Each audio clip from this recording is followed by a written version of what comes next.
câu nói yêu đã không còn nhiều tha thiết, những ánh mắt trao nhau sao không như lúc đầu. Có lẽ ta đã trải qua những tháng ngày hạnh phúc, mà giờ đây trong tim em đã quên dần đi. Nếu anh cố giữ lấy những hoài niệm khi ấy, nếu anh cố giữ em mãi bên anh, chúng ta không thể nào trốn tránh mãi trong ký ức, vì dường như hôm nay mọi thứ đã đổi thay. Vòng tay anh ôm lấy những kỷ niệm xa vời, dù nắm tay nhưng cảm giác không phải ngày xưa. Đã từng yêu, đã từng nhớ, đã từng mơ mộng về một ngày bên nhau mãi mãi. Thì thôi hãy đi tiếp con đường em chọn, và đừng quên anh nhé, anh vẫn ở đây. Vẫn là anh như ngày xưa em từng rất yêu, phải không em?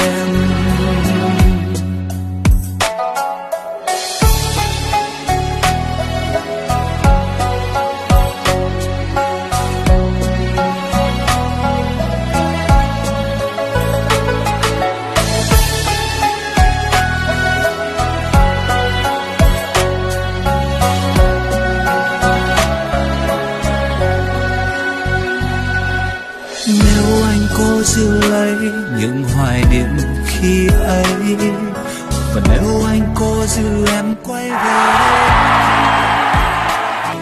cũng không thể nào níu giữ lấy một vòng tay, vì trái tim em này đã đổi thay. Vòng tay anh ôm lấy những kỷ niệm xa vời, dù nắm tay nhưng cảm giác không phải ngày xưa. Đã từng yêu, đã từng nhớ, đã từng mơ mộng về một ngày bên nhau mãi mãi. Thì thôi hãy đi tiếp con đường em chọn, và đừng quên anh nhé, anh vẫn ở đây.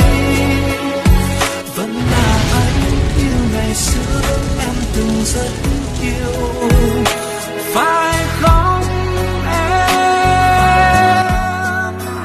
Vòng tay anh ôm lấy những kỷ niệm xa vời, dù nắm tay nhưng cảm giác không phải ngày xưa.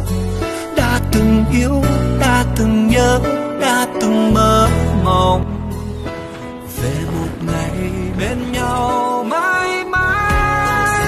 Thì thôi hãy đi tiếp con đường em chọn, và đừng quên anh nhé, anh vẫn ở đây. Vẫn là anh như ngày xưa em từng rất yêu,